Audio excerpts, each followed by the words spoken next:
जय हिंद दोस्तों, स्वागत है आपका हमारे YouTube चैनल न्यू अतुल्य एकेडमी इंदौर। दोस्तों, इंडियन ज्योग्राफी के 8 से 9 वीडियो मैं अपलोड कर चुका हूं और उसके बावजूद मैं साइंस का फर्स्ट वीडियो अपलोड कर दिया है, जिसमें केवल बायोलॉजी की परिभाषा और उसके बारे में केवल परिचय करवाया था। आज पढ़ते हैं, टॉपिक उठाते हैं कोशिका। क्या उठाते हैं? कोशिका। अधिकतर क्वेश्चन कोशिका से एग्जाम में पूछा जाता है। अधिकतर क्वेश्चन कोशिका से एग्जाम में पूछा जाता है और उसके बावजूद चलने हैं जो बायोलॉजी, और बायोलॉजी में अलग अलग ब्रांच होती है। जैसे कि अपन चलते हैं, आता है माइक्रोबायोलॉजी, उसके बावजूद में आता है जो आपका जो डेंड्रोलॉजी, उसके बावजूद में आता है टेक्नोलॉजी, और जो अलग अलग शाखा होती है जिसके जैसे झाड़ियों का अध्ययन किया जाता है, डेंड्रोलॉजी। इस प्रकार जो शाखाएं है उसके बारे में भी अपन पढ़ते चलेंगे। ठीक, जैसे कि कोशिका का अध्ययन किस में किया जाता है? तो साइटोलॉजी में किया जाता है। किस में किया जाता है? साइटोलॉजी में। ठीक, तो अपन सबसे पहले पढ़ते हैं क्या, पहले ये 5 नाम डेली 5 शाखाओं के बारे में पढ़ते चलेंगे जो एग्जाम की दृष्टिकोण से बहुत आईएमपी है। ठीक, उसके बावजूद हेयर का अध्ययन किस में किया जाता है? ठीक, जो अपने बाल होते हैं, बहुत बार आप डॉक्टर के पास में जाते हो और जो है इलाज वगैरह करने की, बाल झड़ गए उसका इलाज करवाने के लिए, तो वहां पर जो अध्ययन किया जाता है वो अध्ययन किस में किया जाता? टेक्नोलॉजी। किस में किया जाता? टेक्नोलॉजी। और उसके डॉक्टर यानी कि उसके विशेषज्ञ क्या बोला जाता है? टेक्नोलॉजिस्ट। क्या बोला जाता है? टेक्नोलॉजिस्ट। ठीक, उसके बावजूद में टिश्यू क्या आता है? टिश्यू। और टिश्यू को क्या? ऊतक। और ऊतक का अध्ययन किस में किया जाता? तो हिस्ट्रोलॉजी। किस में किया जाता? हिस्ट्रोलॉजी। ठीक, उसके बावजूद में अगली शाखा कौन सी आती है? अगला आता है क्या? लंग्स, यानी कि फेफड़े। क्या आता है? फेफड़े। और फेफड़ों का अध्ययन किस में किया जाता? तो पुल्मोनोलॉजी। किस में किया जाता? पुल्मोनोलॉजी में। किसका अध्ययन किया जाता है? फेफड़ों का अध्ययन किया जाता है। ठीक, उसके बावजूद में चलना है। अगला क्या आता है? तो आता है हार्ट। ठीक, क्या आता है? हार्ट। और हार्ट का अध्ययन किस में किया जाता? तो कार्डियोलॉजी। किस में किया जाता? कार्डियोलॉजी। ठीक, आई समझ में कहानी क्या कि हार्ट जैसे कि फेफड़े, ठीक, इनको फुफ्फुस से भी बोला जाता है हिंदी में। सॉरी, जो है लंग्स को बोला जाता फुफ्फुस। ठीक, जो हार्ट, और हार्ट को क्या, तो हार्ट का अध्ययन किस में किया जाता? तो किस में किया जाता? कार्डियोलॉजी में। किस में किया जाता दोस्तों? कार्डियोलॉजी में। ठीक, उसके बावजूद में किडनी, और किडनी का अध्ययन किस में किया जाता? तो किडनी का अध्ययन किया जाता है दोस्तों नेफ्रोलॉजी। किस में किया जाता? नेफ्रोलॉजी। और किसका अध्ययन किया जाता? किडनी का अध्ययन किया जाता। किसका अध्ययन किया जाता दोस्तों? किडनी का अध्ययन। और किस में किया जाता? नेफ्रोलॉजी में किया जाता। ठीक, आई कहानी समझ में। ये थी कुछ बायोलॉजी की शाखाएं जो मैंने आपको बताई है। आज अपन टॉपिक उठाएंगे क्या? आज अपन टॉपिक उठाएंगे जो है कोशिका। क्या उठाएंगे? कोशिका। और कोशिका के बारे में जरा मैं कोशिका के बारे में थोड़ी जानकारी दे दूं। ठीक, कोशिका किसे कहते हैं? ठीक, किसे कहते हैं कोशिका? कोशिका जीवन की संरचनात्मक एवं क्रियात्मक इकाई है। कोशिका जीवन की संरचनात्मक एवं क्रियात्मक इकाई है। कौन सी इकाई है? कोशिका जीवन की संरचनात्मक एवं क्रियात्मक इकाई किसको बोला जाता है? कोशिका को बोला जाता है। इतना आपको समझ में आया? क्या बोला जाता है? कोशिका जीवन की संरचनात्मक एवं क्रियात्मक इकाई है। ठीक, इतना समझ में आया? या फिर इसको एक और बोला जाता है, कोशिका जीवन की सबसे छोटी इकाई है। क्या है? सबसे छोटी इकाई किसको बोलते हैं? कोशिका को।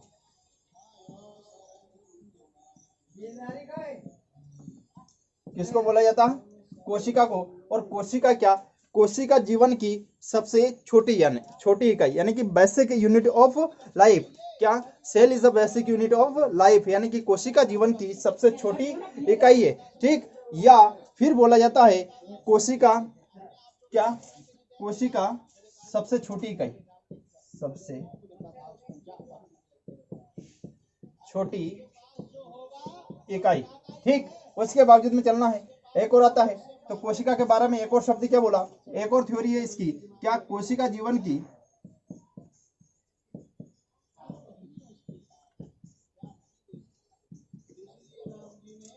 कोशिका जीवन की संरचनात्मक एवं क्रियात्मक, क्या? कोशिका जीवन की संरचनात्मक एवं क्रियात्मक इकाई है। ठीक, आई कहानी समझ में? यानी कि कोशिका जीवन की कैसी? संरचनात्मक एवं क्रियात्मक इकाई है। कोशिका जैसे कि यहाँ जिसको बोला जाता है फंक्शनल, ठीक, स्ट्रक्चरल एवं फंक्शनल यूनिट ऑफ लाइफ, क्या बोला जाता है, cell is a structural and functional unit of life, यानी कि कोशिका जीवन की संरचनात्मक एवं क्रियात्मक इकाई है। क्या है? कोशिका जीवन की संरचनात्मक एवं क्रियात्मक इकाई है। ठीक, अगला चलना है, ये दो जो डेफिनेशन दी है, ठीक, यानी कि कोशिका जीवन की संरचनात्मक एवं क्रियात्मक इकाई या कोशिका सबसे छोटी इकाई, ये शब्द किसने बोला था? तो ये बोला था किसने? रॉबर्ट हुक ने। किसने बोला था? रॉबर्ट हुक ने। अब क्वेश्चन पूछा जाता कि कोशिका की खोज, क्या बोला जाता है? कोशिका की खोज किसने की? आई कहानी समझ में? यानी कि कोशिका की खोज किसने की? तो कोशिका की खोज किसने की? रॉबर्ट हुक ने। किसने की? रॉबर्ट हुक ने किसकी खोज की? कोशिका की खोज की। इतना समझ में आया? ठीक, क्या पूछा जाता है? इस स्ट्रक्चर को जो मैं पढ़ा रहा हूं इसको आपके लिए बहुत हद तक सरल कर दूंगा। ठीक दोस्तों, अधिकतर देखा जाता है कि हर टीचर का अलग अलग पढ़ाने का तरीका होता है। ठीक, वो अपने अलग अलग अंदाज से पढ़ाता है और भी डीप में पढ़ाने की कोशिश करता है, लेकिन मेन ये रहता है कि एग्जाम के दृष्टिकोण से क्या महत्वपूर्ण है। आई कहानी समझ में कि एग्जाम के दृष्टिकोण से क्या इंपॉर्टेंट है, क्वेश्चन कहां से बन रहा है, क्वेश्चन कहां से पूछा जा रहा है, वो सबसे आईएमपी चीज होती है, आपको समझ में आना चाहिए। जैसे ही क्वेश्चन यहां से बनता है, क्या मैंने बताया, कोशिका के बारे में क्वेश्चन पूछ लिया। कोशिका यानी कि basic unit of life and cell is a structural and functional unit of life. और ये दोनों ही जो वर्ड यूज किए थे, ये किस वैज्ञानिक ने किए थे? तो ये किया था किसने? रॉबर्ट हुक ने। किसने किया था? रॉबर्ट हुक ने। और ये दोनों ही बात बोली थी किसने? रॉबर्ट हुक ने। आई कहानी समझ में? इसी प्रकार अपन बोल सकते हैं। अगला क्वेश्चन आता है कि कोशिका की खोज किसने की? ठीक, तो किसने की? रॉबर्ट हुक ने। इतनी कहानी समझ में आई? ठीक, अगर क्वेश्चन पूछ लिया जाए कि जीवन की संरचनात्मक एवं क्रियात्मक इकाई किसको बोला जाता है? किसको बोला जाता है दोस्तों? कोशिका को बोला जाता है। ठीक, आई कहानी समझ में? उसके बावजूद में चलना है अगला। ठीक, अब मैंने आपको बोल दिया कि कोशिका जीवन की संरचनात्मक एवं क्रियात्मक या बेसिक यूनिट अगर मैंने बोल दिया तो वो क्यों बोला? ठीक, आई कहानी समझ में? तो आपको चलना है सबसे पहले। ठीक, तो ये क्या है? सेल। ठीक, और इससे निर्माण होता है किसका? इससे निर्माण होता है किसका? किसका होता है? टिश्यू का।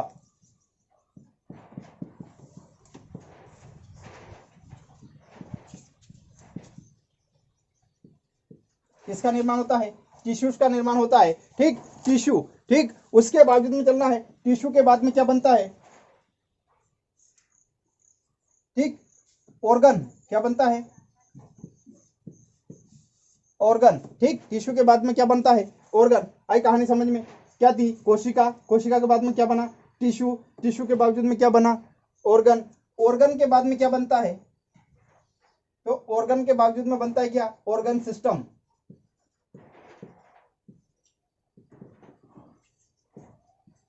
क्या बनता है? Organ system. और ऑर्गन सिस्टम के बाद में क्या बनता है? तो क्या बन जाती है? क्या बन जाती है दोस्तों? पूरी बॉडी, यानी कि शरीर का निर्माण होता है। अब आपको समझ में आ रहा है? ठीक, आपको समझ में आ रहा है? क्या मैंने बोला कि कोशिका। अब कोशिका क्या? तो कोशिका जीवन की संरचनात्मक एवं क्रियात्मक या सबसे छोटी यूनिट मैंने कोशिका को बोला। तो दोस्तों आपको समझ में आया प्रोसेस कहां से स्टार्ट हुई? कोशिका से स्टार्ट हुई। कहां से हुई?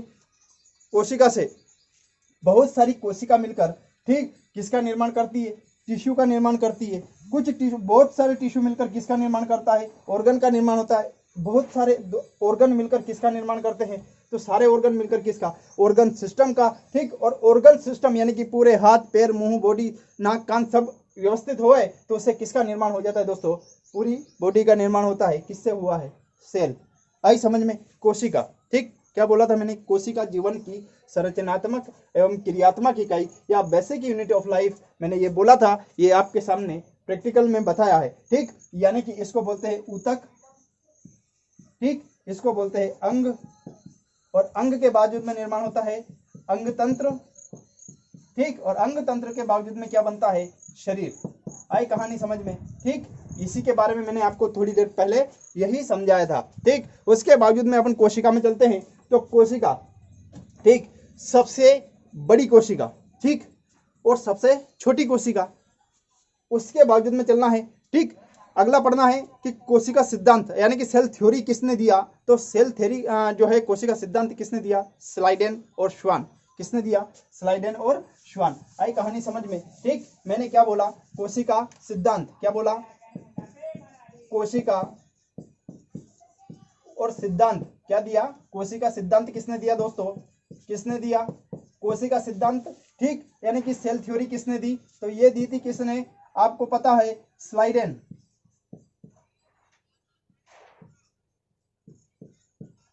और किसने दिया? श्वान। स्लाइडेन और श्वान, ये दो वैज्ञानिक थे। इन दोनों ने किसका क्या कौन सा सिद्धांत दिया? कोशिका सिद्धांत। क्या कौन सा सिद्धांत दिया? कोशिका सिद्धांत। यहां से क्वेश्चन पूछा जाता है, कोशिका सिद्धांत किसने दिया? किसने दिया?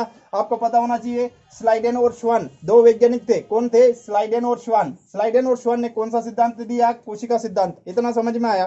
कोशिका सिद्धांत किसने दिया? स्लाइडेन और श्वान ने। ठीक, आई कहानी समझ में? ठीक, अगला चलना है, सबसे लंबी कोशिका। ठीक, यूनिवर्सल लॉन्गेस्ट यूनिवर्सल जो सेल वो कौन सी है? तो आपको पता होना चाहिए, वो है क्या? Ostrich cell. क्या? यानी कि विश्व की सबसे बड़ी कोशिका कौन सी है? ठीक, आई कहानी समझ में? विश्व की सबसे बड़ी कोशिका। आई कहानी समझ में? तो विश्व की सबसे बड़ी कोशिका। आई कहानी समझ में दोस्तों? विश्व की सबसे बड़ी कोशिका। विश्व की सबसे बड़ी कोशिका कौन सी है दोस्तों? तो आपको पता होना चाहिए क्या? शुतुरमुर्ग।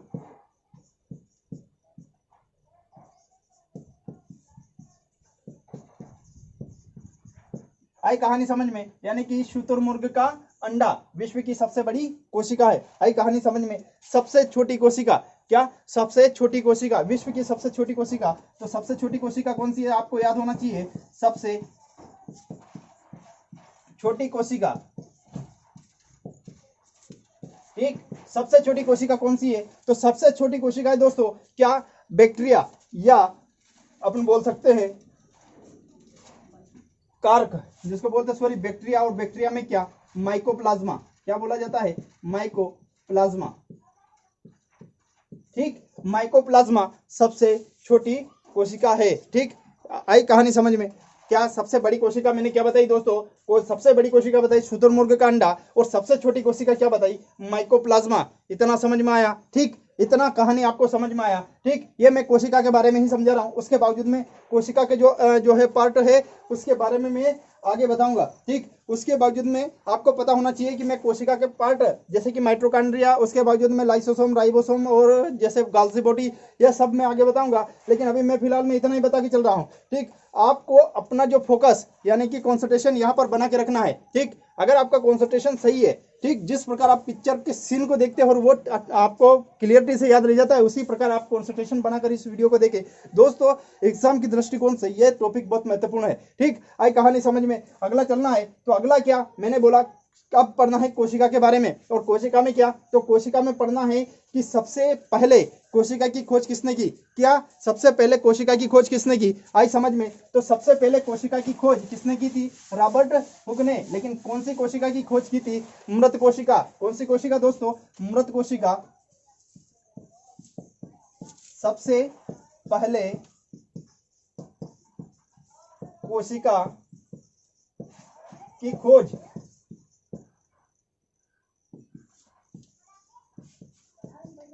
किसने की? आई कहानी समझ में? तो आपको पता होना चाहिए किसने की? Robert Hooke. ठीक, किसने की? Robert Hooke. लेकिन कौन सी कोशिका की? या फिर यहीं से क्वेश्चन अगला आता है, मृत कोशिका। क्या? मृत कोशिका। ठीक, और मृत कोशिका की खोज किसने की? तो मृत कोशिका की खोज भी किसने की? रॉबर्ट हुक ने। इतना आपको समझ में आया? ठीक, क्या बताया अपन ने? कोशिका की सबसे पहले खोज किसने की? रॉबर्ट हुक ने। लेकिन मृत कोशिका यानी कि डेड सेल की खोज किसने की? तो डेड सेल की खोज किसने की? रॉबर्ट हुक ने। और ये देखने को अगर मिलता है कि आपको कैसे पता है कि आप बता रहे हैं कि डेड सेल की खोज रॉबर्ट हुक ने की, या फिर ये कैसे पता था, उसके बारे में भी हम बताते हैं। जैसे कि सबसे पहले पेड़ की छाल यानी कि कार्क में सबसे पहले किसकी? तो सबसे पहले कार्क में मृत कोशिका की खोज हुई थी। किसकी खोज हुई थी? मृत कोशिका की, पेड़ की छाल में हुई थी दोस्तों। ठीक, उसके बावजूद में चलना है। अगला आता है क्या?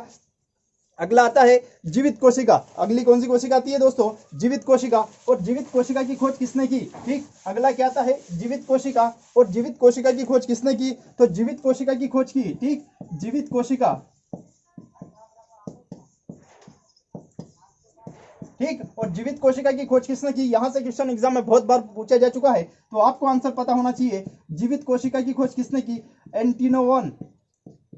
किसने की, एंटिनोवन ल्यूवेनहॉक।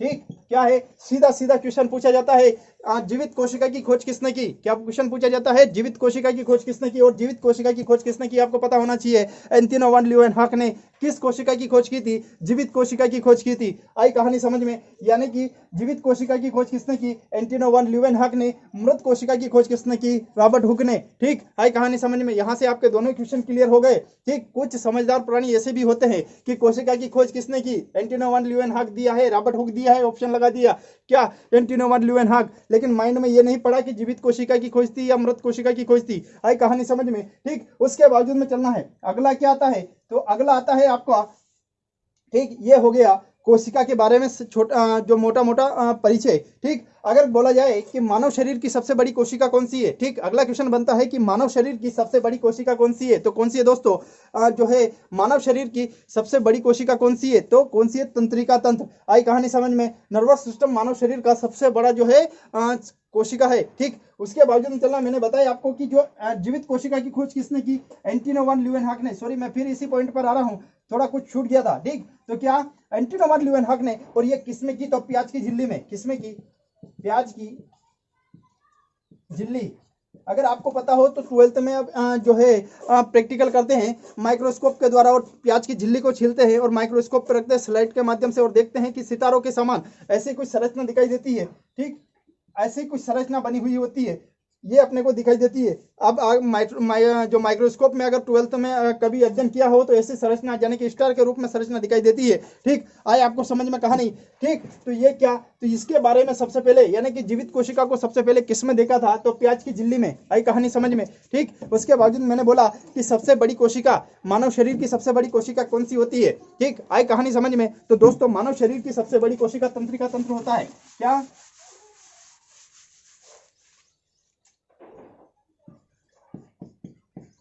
मानव शरीर की सबसे बड़ी कोशिका,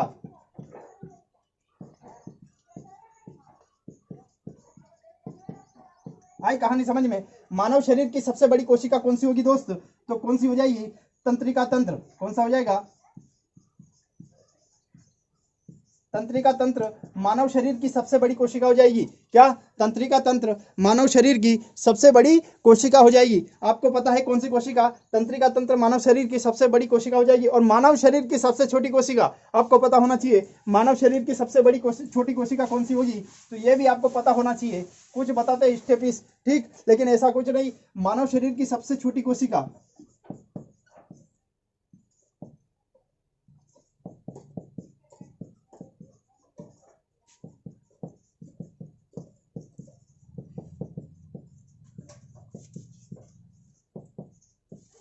क्या होता है, जो ये देखा दांत, और दांत का क्या इनेमल, सॉरी दांत का जो व्हाइट प्रकार का इनेमल पाया जाता है वो सबसे छोटी कोशिका हो जाती है। ठीक, टीथ सेल क्या होता है, जिसको बोला जाता है दांत की कोशिका।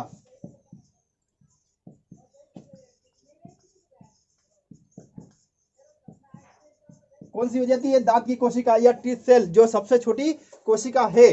इतना आपको समझ में आया। ये था कोशिका के बारे में सामान्य परिचय, जहां से एग्जाम में क्वेश्चन पूछे जाते हैं। ठीक, टीथ सेल यह मानव शरीर की सबसे छोटी कोशिका है। ठीक, आई कहानी समझ में। अगला चलना है। ठीक, अगला क्या चलना है, अब पढ़ना है कोशिका के बारे में। किसके बारे में पढ़ना है, कोशिका के बारे में। अगला, अब ध्यान से समझना, एग्जाम की दृष्टिकोण से बहुत IMP चीज पढ़ा रहा हूँ।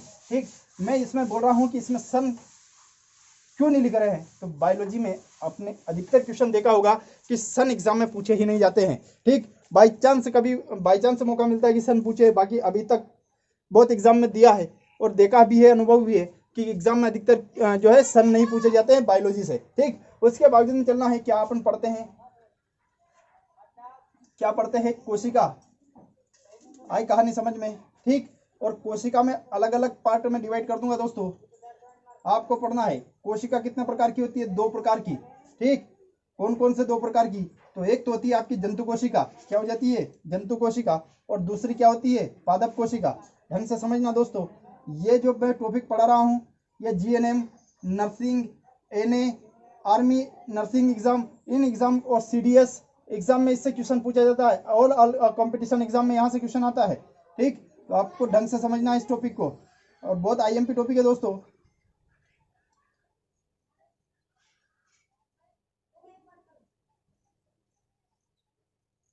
ठीक, ये हो गई आपकी कोशिका। इसको क्या बोला जाता है? कोशिका झिल्ली। क्या बोला जाता है? कोशिका झिल्ली अनुपस्थित होती है किसमें? जंतु कोशिका में। कोशिका क्या? कोशिका भित्ति अनुपस्थित होती है। ठीक, इसलिए मैंने इसको क्या बोला? कोशिका झिल्ली। ठीक, आई कहानी समझ में। कोशिका और कोशिका के अंदर जो ये सेंट्रल वाला भाग है, ठीक, यहां पर पाया जाता है क्या? केंद्रक। क्या पाया जाता है? केंद्रक या न्यूक्लियस। क्या पाया जाता है? केंद्रक। ठीक, उसके बावजूद में चलना है। ठीक, क्या पाया जाता है? राइबोसोम। क्या पाया जाता है? राइबोसोम। आई कहानी समझ में। ठीक, केंद्रक, राइबोसोम, उसके बावजूद में चलना है लाइसोसोम। क्या पाया जाता है? लाइसोसोम। ठीक, जूते के समान आकृति वाला ये वाला पार्ट आपने पढ़ा होगा, जिसको क्या बोला जाता है? ठीक, क्या बोला जाता है? माइट्रोकॉन्ड्रिया। जूते के समान संरचना किसकी होती है? तो माइट्रोकॉन्ड्रिया की। किसकी होती है दोस्तों? माइट्रोकॉन्ड्रिया। ठीक, माइट्रोकॉन्ड्रिया की संरचना किसकी होती है? जूते के समान। ठीक, क्या बोला जाता है? माइट्रोकॉन्ड्रिया। क्या बोला जाता है? माइट्रोकॉन्ड्रिया। ठीक, और माइट्रोकॉन्ड्रिया की आकार कैसा, संरचना कैसी होती है? जूते के समान होती है। ठीक, मैंने क्या पढ़ाया है? लाइसोसोम और राइबोसोम और लाइसोसोम, उसके बावजूद में माइट्रोकॉन्ड्रिया। ठीक, क्या पढ़ाया? माइट्रोकॉन्ड्रिया। ठीक, अगला चलना है। इसी में पाया जाता है क्या? ये केंद्रक, और केंद्रक के अंदर यहाँ पर सटी हुई पाई जाती है क्या? केंद्रक के समीप, और यहाँ सटी हुई पाई जाती है, केंद्रक से सटी हुई पाई जाती है क्या? केंद्रिका। क्या पाई जाती है?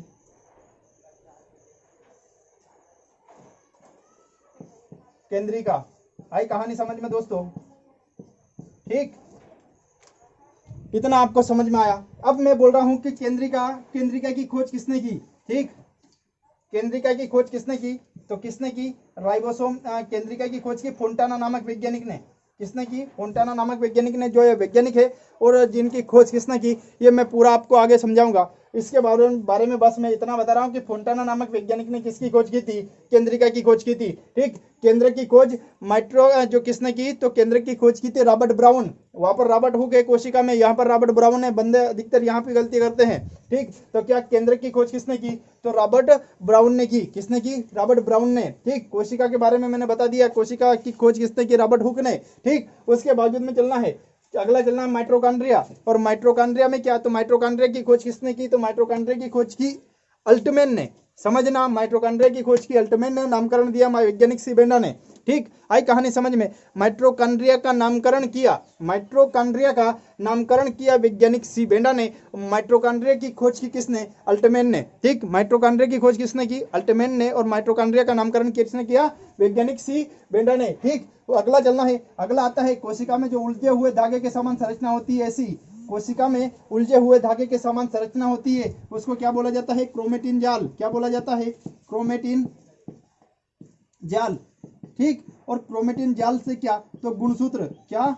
गुणसूत्र। और जो गुणसूत्र है ये किससे बने होते हैं? तो ये होते हैं डीएनए एवं प्रोटीन के। किसके बने होते हैं? डीएनए एवं प्रोटीन के। ठीक, आई कहानी समझ में। ये प्रोटीन और ये डीएनए, डीएनए से किसकी जांच की जाती है? DNA fingerprinting. जो चोरी हो जाती है या फिर किसी का मर्डर हो जाता है, उसमें क्या किसी भी राइफल या किसी भी जो वस्तु का यूज किया जाता है, ठीक, और उसमें क्या चेक किया जाता है? डीएनए चेक किया जाता है। आई कहानी समझ में। या फिर किसी फादर की जो डॉटर जो है गुम हो जाता है या फिर बड़ा हो जाता है, उसके बावजूद में उसको पता करना रहता है कि इसके फादर की जो जायदाद है उसमें से उसको हक लेना है, तो उसमें भी क्या डीएनए चेक किया जाता है। आई कहानी समझ में। तो क्या डीएनए, डीएनए जो है ये जो गुणसूत्र ये किससे बने होते हैं? डीएनए के एवं प्रोटीन के। ठीक, क्रोमेटिन जाल धागे नुमा संरचना। ठीक, आगे चलकर एक गुणसूत्र का निर्माण करते हैं जो टूटते हैं, विखंडन होता है।